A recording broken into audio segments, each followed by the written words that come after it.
Hey guys, welcome back to Baby Back Maniac. Today I'm doing a review of this pellet smoker by Camp Chef. This is the Camp Chef Woodwind Wifi 36 with the sidekick on the end. I can't wait to tell you guys about it. I've had it for about 8 months. I probably cooked on it 15 or 20 times. I think I have a pretty good idea of what I like about it and what I don't like about it. So I thought what I'll do today is give you guys a little tour of all the features. I'll discuss the things that I think are great, the things I think that could be changed, and at the end we'll have a little wrap up where I tell you my thoughts. So let's get started.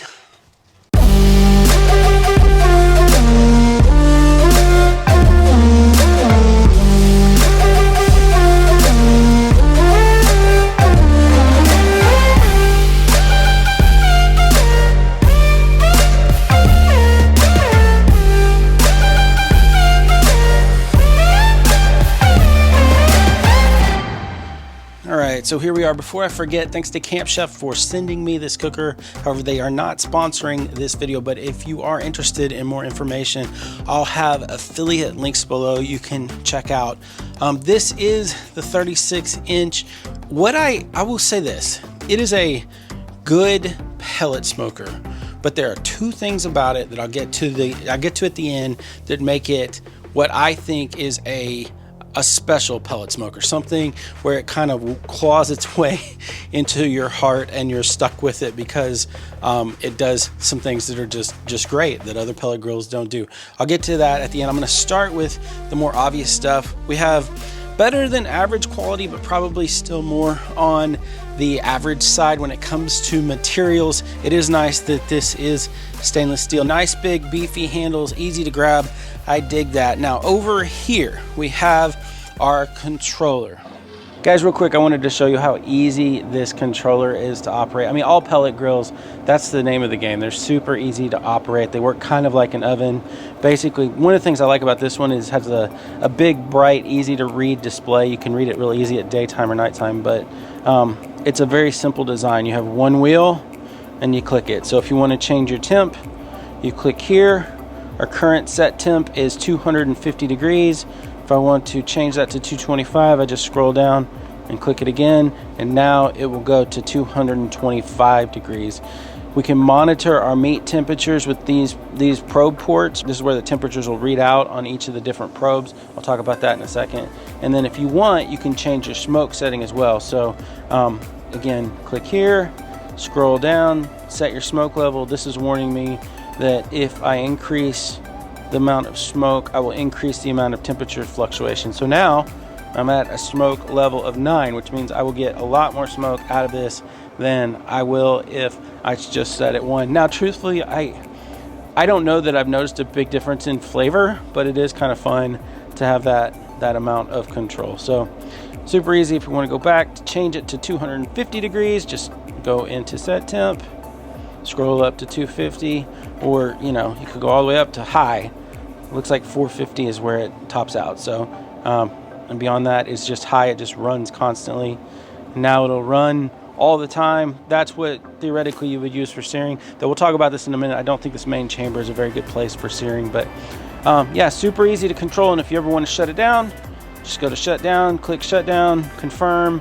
It does a 20-minute wind down where it basically burns out whatever's in the fire pot, make sure it doesn't have any issues with fire or burn back or anything like that. And then it shuts off. You turn it off, unplug it, and it's ready to go the next time. We're in shutdown mode now, but I wanted to show you this. You can do everything on your phone now. Now, theoretically, that was always the case, but I had some serious problems up until about this summer. They did a firmware update, and now this works great. In fact, I almost never use the little dial thing anymore. I just do it all from my phone. There's 4 probe ports on the side. You can clip those in and then run them right here through the door into the main chamber and monitor up to 4 different cuts of meat at the same time. The probes themselves are a little on the thick side, but they'll work for what you need them to do, and it's awfully convenient to have them hooked up through the main controller. This is one of those areas I think could be improved. This is a window that's supposed to tell you how many pellets you have left. In reality, this hopper, as the pellets go down, a lot of hoppers have this issue. They'll cavern out they'll cavern out in the middle, and you'll end up with pellets that are higher on the walls. And of course, that makes it look like you have more pellets left than you actually do. So that's a bit of a bummer. One time I ran out of pellets, and it showed they were stacked up on the side this high. So that was a bit of a bummer, but you know, nothing's perfect. The hopper itself is 22 pounds. It's super nice because anything over 20 pounds gives you the opportunity to put a full 20-pound bag in without having you know, a little bitty bag of 2 pounds of pellets that you have to keep up with till the next time to fill. So 20 pounds or higher, or excuse me, 22 pounds or higher is definitely the sweet spot. Now this is another one of those things that sounds good on paper. This is a pull rod that pulls your heat deflector out from underneath your drip pan. So underneath this drip pan, sorry, this is kind of a mess. Underneath this drip pan, you have a heat deflector, and when you pull this, or when you pull this out, it pulls that out of the way, and it allows those louvers that you can see right here to, in theory, let more heat through. But I did a test on this with a couple of strip steaks, and I fired the grill up on high, which by the way wasn't very high. It seemed to, in 45 degree weather, it only wanted to get up to about 450 degrees.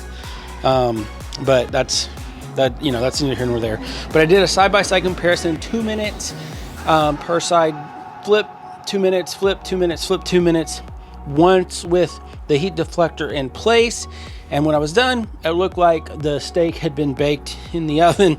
So I pulled this out, did the same thing, 2 minutes, 2 minutes, 2 minutes, and this time when I was done, it looked like it had been baked in the oven. So I think this is one of those things that I could, again, probably do without, and I could probably do without the louvers in the main body because it just makes it harder to clean off the drip pan. But I give them credit for giving it a shot. That's kind of the end of the things that I was disappointed in. It actually gets a lot better from there. A couple of design features that aren't quite that obvious if people don't point it out. One, this lid is oversized for the hopper, right? So you see how big that hopper is, and then you see how wide this sticks out. That does two things for you.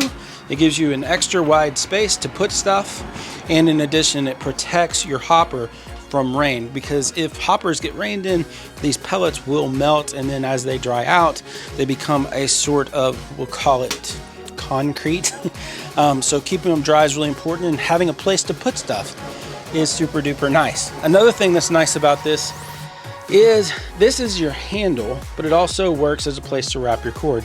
That seems like common sense, but it's actually rare. Actually, sometimes cookers don't even have handles, but often they don't have a place to wrap your cord. So instead, you end up either tying it up and kind of doing this number, you know, and that's a pain. This is a really, really nice addition, and I'm glad they added it. This is a release valve. I'm not going to pull this, but if I pulled this out, all the pellets in my hopper would come out right here. So it makes it super easy to do quick changes if you want to do that. Not an uncommon feature, but nice to have. Now, another thing that I'm super stoked about, instead of rounding the backside of their cooker and basically using a round chamber, they use a higher than normal chamber that's squared off at the end. Now, why would they do that? Well, that is so if you were ever cooking on the top rack, as you can see, you have plenty of space that goes all the way back, and you have plenty of space on that back end because, as I said, it's super tall and squared off on this back edge. So speaking of the top rack, so this top rack is split, and that was, you can put it away. That's where I had it before. You can put it away whenever you're not using it and get it out of the way. But when you need to use it, it basically doubles the capacity of your cooker. So if you needed to, you could probably cook 6 racks of spare ribs, or probably if you needed to, you could get three briskets on top and 3 briskets on bottom. You might have to trim them up a little bit, but there's almost as much clearance. Actually, there might be, it's very similar as far as clearance and space between the top and the bottom, and that's a really, really nice touch And then on top of that, since most of the time you're not going to need this extra space, you can take and break up the split grate and store it up and out of the way, because most of the time when you're cooking, you're going to use your main space. And because of that feature, I'm not even totally sure. I mean, like, I like having the 36-inch, like I said, 34 probably from here to here, and then 19 north and south. I like having the bigger cooker, but I think for a lot of people, just having the 24-inch is going to be plenty, and that could save you $200. So those are my thoughts on that. I do like the design of that grate and how it gets out of the way and how you have so much space right there. So that's super nice. So this is an add-on item that you can get. It's a folding front shelf. I don't know what it costs, but I don't think it's expensive, and it's very convenient to have. You have a lower shelf. The casters, I'm kind of picky about casters. This has rollerblades style wheels, which is great on one side, and then small locking casters. I wish they were about an inch bigger, but I mean, I think they're probably 3 inches, and that's good enough to get things around on my driveway. So I wouldn't hate it if they were about an inch taller though. You got a bottle opener.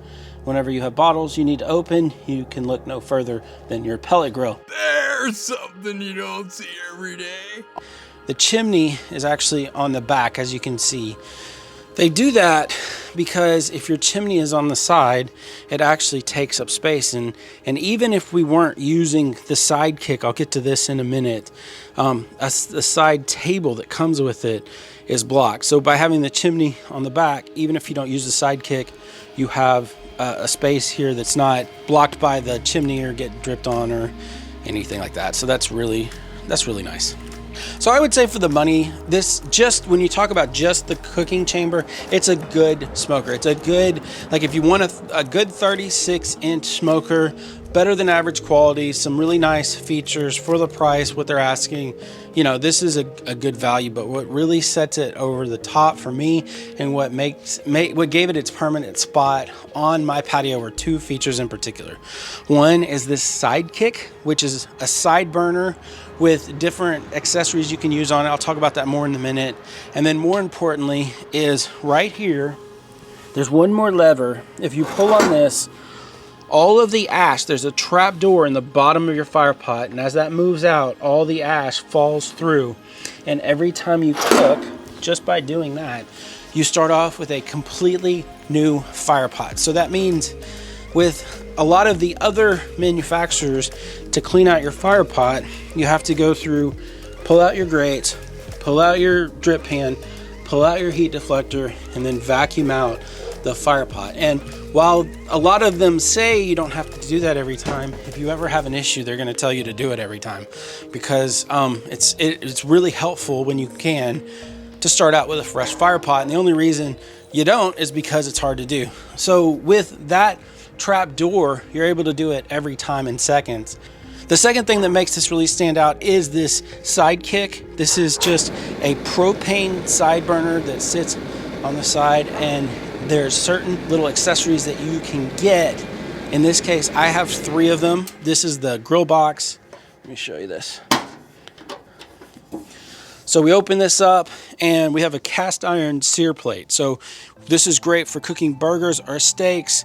I wouldn't do a lot of heavy grilling on this, but for searing off and then moving them over to the main chamber to cook them up the rest of the temperature, this works perfect. It takes what didn't work over here and then this does exactly what it's supposed to do. You get a great sear. So reverse searing, I've done reverse searing, it turned out great. I've done front searing.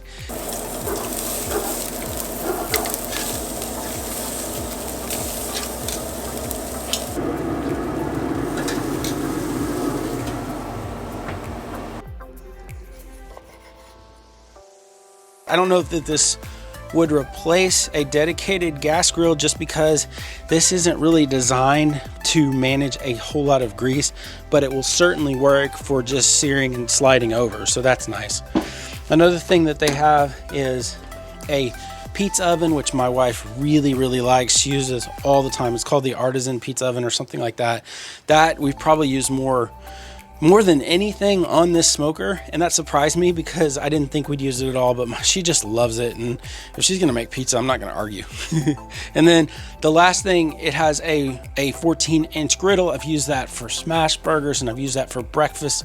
Just sits right on the top, and you swap them out as needed. All these accessories can, you know, come off pretty easily. And then underneath there is your burner. So I've used this to light charcoal and a chimney starter. I mean, it's just been super convenient to have, and that is kind of what makes the difference for me and what sets this apart, the versatility. Now, I will tell you this, these are not like heavy duty items. I mean, these aren't designed to pass on to your grandchildren, but they are super functional and good at what they do. So let me put you down. I'm gonna share some of my final thoughts here. So again, I didn't expect to love this smoker. In fact, I didn't like it at first because it arrived damaged, and again, it had all the issues with the firmware. But now that I've used it, I'm really happy with it. I'm surprised how happy I am with it. Pellet consumption, I think I mentioned this earlier, I may not have.